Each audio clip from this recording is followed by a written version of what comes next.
Welcome back, everyone, to the Westlake Hornets Teambuilder Dynasty here in NCAA Football 14. As today, the 7th season of Hornets football kicks off, and they're going to be playing in the Chick-fil-A Classic here in Atlanta, Georgia, against the number 2 ranked Alabama Crimson Tide. Westlake's opens up this season at number 5, and we are entering a new era of Hornets football. The first 2 seasons, it was a revolving door at quarterback. However, the past 4 seasons, there's been only one starter there, Champ Britton. He has started every game since opening day back in season number 3. And not only has he provided the stability at quarterback that this team has needed, but he has put up some of the greatest statistical stats in college football history. And now that he's gone, he is an NFL player, first-round draft pick, the first first-rounder in school history. And his replacement will be Peyton Curtis. This is the first time since the team's very first bowl game, the Las Vegas Bowl back in Season 2, that Champ Britton's not going to be starting. And it's going to be the Provo, Utah native, Peyton Curtis, redshirt freshman.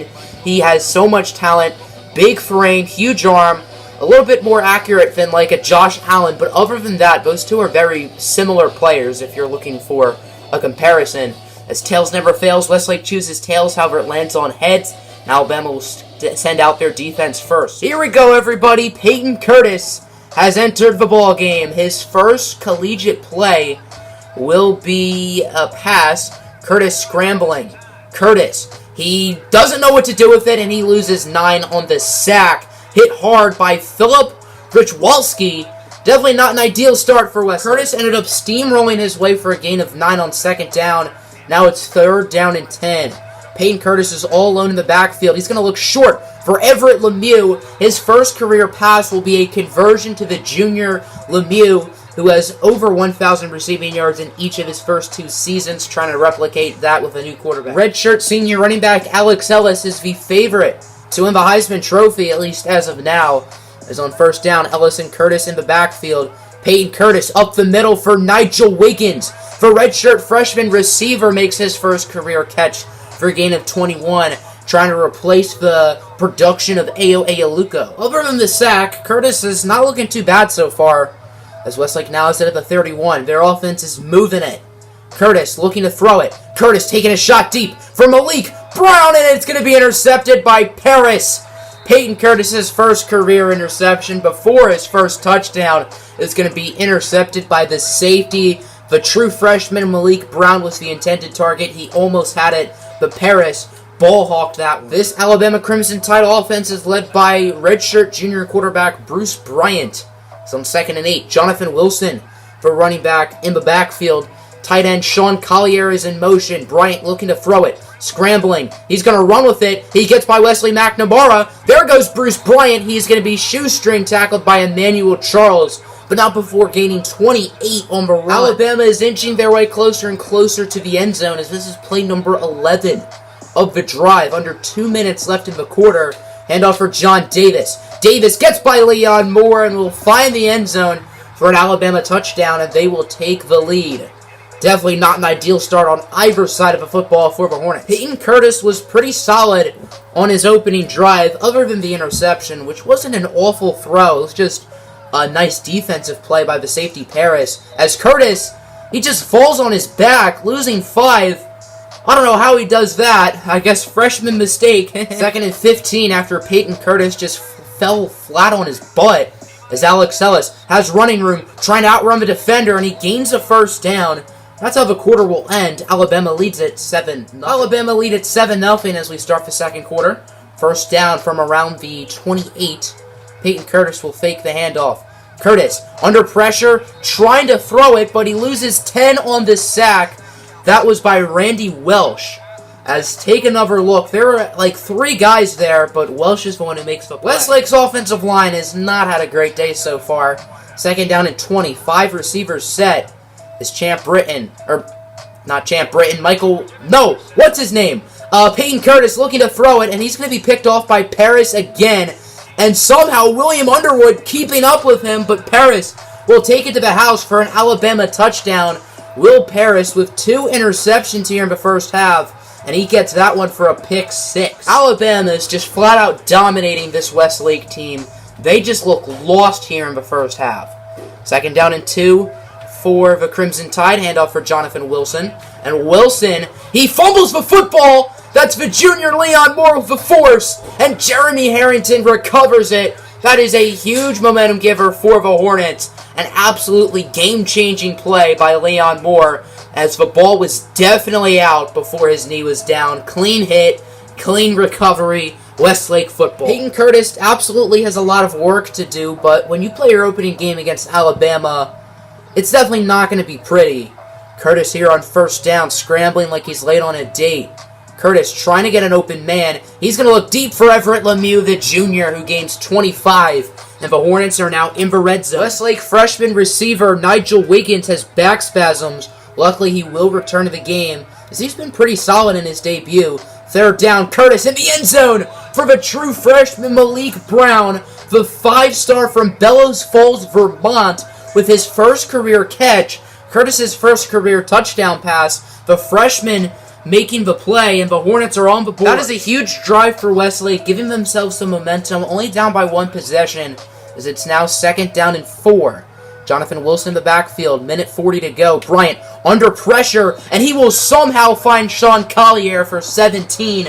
Collier was the #1 prospect in the country in his class, and while most tight ends aren't ranked that high, he is a very good player. Westlake did want him, but he quickly committed to Alabama, I assume off of an insta-commit. Alabama's going quick to the line of scrimmage, which they have all the time in the world, as Sean Collier, more wide open than a Burger King drive-thru at 5:30 in the morning, has the easy touchdown, and the Crimson Tide will once again make it a 2-possession game, but Westlake still has 43 seconds left and all 3 timeouts, so watch out. Curtis has 2 timeouts and 34 seconds left to go here in the first half.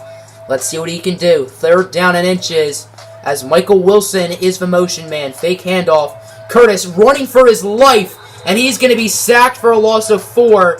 No pass blocking on that play. Alabama calls their final timeout. 18 seconds left in the half. Alabama's going to try to cushion their lead even more, as if 14 points and starting the second half off of the ball isn't enough. As Bryant, he has a wide open Marshall who's clobbered but does gain 18. 9 seconds left. Alabama's in field goal range, and if I were them, I'd just take the points now, but they're not going to do that. They think they can get another play in, as Ernest McCoy makes the sack. The time will tick, and Alabama will not score any more points this possession. That, my friends, is why they should have taken the field goal. Nice play by the redshirt senior Ernest McCoy, his first start in his college football career, and that's how the first half will end. Alabama up 21-7. They start the second half off with the football, so they're in a good position, but Westlake still has a fighting chance. If Alabama can put points on the board, that would be huge for them, making it a 3-possession game, as Bryant on first down, under pressure, scrambling, and he will be sacked by the senior Brock Rivero, and that'll be a loss of 3. Westlake will be starting their drive at the 31 here on 2nd down and 10. Curtis and Ellis in the backfield as Peyton Curtis looking to throw it. Curtis will find Nigel Wiggins for the 5th time today. Wiggins has been pretty busy, and that is a gain of 25 for the redshirt freshman. 3rd down and 2 for Westlake. Will they convert? Curtis and Ellis in the backfield. 4 receivers set, as Curtis looking to throw it. Curtis scrambling with it. Curtis taking a shot deep for Sean Briggs, the safety, 4.26 40-yard dash. He will find the end zone for a touchdown. Briggs caught 3 receiving touchdowns last year, 2 of which on opening day against Ohio State, and he uses his speed to get that one, and Westlake brings this game within 1 possession. Alabama is still in the driver's seat, even though they don't really have the momentum right now. Is it 2nd down and inches for the Crimson Tide? Fake handoff. Bryant is almost intercepted by Owen Jackson. How on earth do you drop that, buddy? This is Owen Jackson's first start, and he has been very unimpressive up to this point, and that dropped interception definitely shows that. 3:46 left to go. Rivero sending pressure. Rivero misses the sack, and it's a fumble. Leon Moore recovers. I couldn't tell who forced it. I think that's Emmanuel Charles who forced it, and that'll be Westlake football somehow. This 3rd quarter has basically been perfect for the Hornets. Let's see if they can keep that up here on this offensive drive, as Everett Lemieux is wide open, and Lemieux will bring it to the 17-yard line for a gain of 32. 1st and goal at the 1. The Hornets are a few inches away from tying this game up, as Peyton Curtis will hand it off for Alex Ellis, and he will do just that. Westlake, who was down by 2 possessions headed into the second half and didn't even get the ball first, will tie it up with 1:56 to go in the third. I think Nick Saban and the Crimson Tide are really kicking themselves for not going for the field goal at the end of the first half because they'd still be winning. Second down and inches. Carpenter, the fullback, in motion. Fake handoff. Bryant looking to throw it. He finds Sean Collier, who will be brought down at the 17. Third quarter in the books, and we got ourselves quite a quarter of football left to go. Tied up at 21. Alabama is in the red zone. Third down and 8. Marshall in motion. Bruce Bryant. He will find a wide open Sean Collier, his second touchdown of the day, and the Crimson Tide will regain the lead. Fourth down and 2 from about the 34. And Westlake will keep the offense out on the field. They are going to go for it. Risky call as Curtis finds Nigel Wiggins. The redshirt freshman connection. Wiggins gains 10 and the drive stays alive. What a great play right there from Curtis and Wiggins. Nigel Wiggins now has over 100 receiving yards here in his debut. Is on 2nd and 6. There'll be a handoff for Alex Ellis, who finds the hole. Ellis has running room. And a very nice run. Shoestring tackled at the 35. For a gain of about, I want to say, 16 or so. Westlake wide receiver Michael Wilson has a bruised elbow. Luckily, he looks like he'll be good to return. So that's good, as Jason Gibbs will get the fake handoff. Curtis, under a lot of pressure, no pass blocking on that play. He loses 13. Rich Walski with his 3rd sack of the day. 3rd down and 9 here for Westlake. If they got to take the points, I don't think it's the end of the world, but they're hoping not. As Malik Brown in motion. Fake handoff. Curtis scrambling. He is sacked again. Ryan Reginald, the left tackle. Just a bad play as Joe Craig is the one who gets the sack, and I assume we will see a 45-yard attempt from the junior Matt Fellows. I assume this should be no problem as it's up and it is good. 3rd down and 5.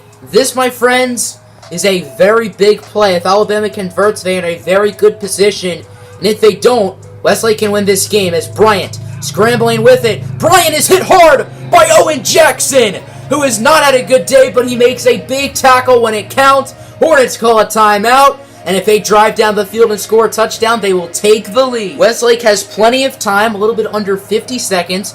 They have 2 timeouts, and they're in a good position as number 20 in Alabama, Golden, has a minor foot injury. He should be fine.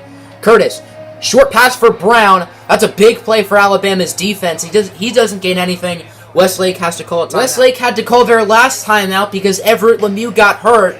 So now they're out of timeouts, and hopefully for the Hornets, Lemieux is going to be okay. 3rd down and 4. Curtis looking to throw it. Curtis, he is going to be incomplete. That'll set up a 4th and 4 that will determine the game. Lemieux is right back in the game, so I'm not sure why he was on the ground so long. As Britton finds Sandu fishing, and Fishing brings it to the 2. And the dream stays alive. 3rd down and goal from the 2-yard line. Westlake couldn't do anything on their first 2 plays as Peyton Curtis hands it off for Alex Ellis. Touchdown! Westlake with 7 seconds to go. It's the senior Alex Ellis making the play, and they take their first lead of the game. Peyton Curtis drove his team down the field, and bearing a Hail Mary, Westlake will win the game. 4 seconds left to go. This is it. Alabama needs a Hail Mary to win this game, or else they will start off 0-1. As Bruce Bryant, he's going to lob it up, and it is going to be intercepted by Jeremy Harrington, the junior. That'll do it, everybody. And the Westlake Hornets start off 1-0. They only had the lead for 7 seconds in this game, but it was the last 7 seconds. Peyton Curtis, shaky at times, but was good when it mattered, drove his team down the field.